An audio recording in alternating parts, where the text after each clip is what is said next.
Hi friends, ಇವತ್ತು ನನ್ನ ಪ್ರಯಾಣ ಗೋಕಾಕ್ ತಾಲೂಕಿನ ಕಣಗಾಂವ್ ಗ್ರಾಮಕ್ಕೆ.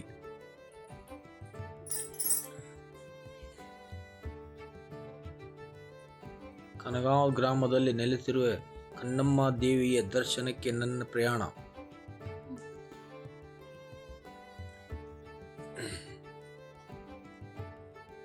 ದಂತಕಥೆಯ ಪ್ರಕಾರ ಕನ್ನಮ್ಮ ದೇವಿಯು ಮೂಲತಃ ಕೊಲ್ಲಾಪುರ ಮಹಾಲಕ್ಷ್ಮಿ ದೇವಿಯಾಗಿದ್ದು, ಭಕ್ತನ ಕೋರಿಕೆಯ ಮೇರೆಗೆ ಈ ಗ್ರಾಮದಲ್ಲಿ ಹುತ್ತದ ರೂಪದಲ್ಲಿ ನೆಲೆಸಿದ್ದಾಳೆ.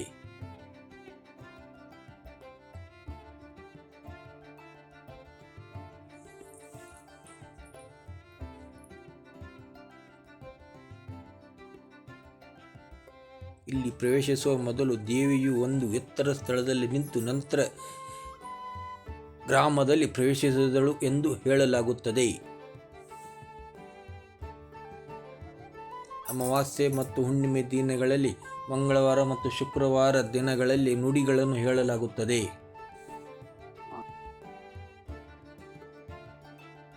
ನವರಾತ್ರಿ ಸಮಯದಲ್ಲಿ 9 ದಿನಗಳ ಕಾಲ ವಿಜೃಂಭಣೆಯಿಂದ ಇಲ್ಲಿ ಜಾತ್ರೆಯನ್ನು ನಡೆಯುತ್ತದೆ.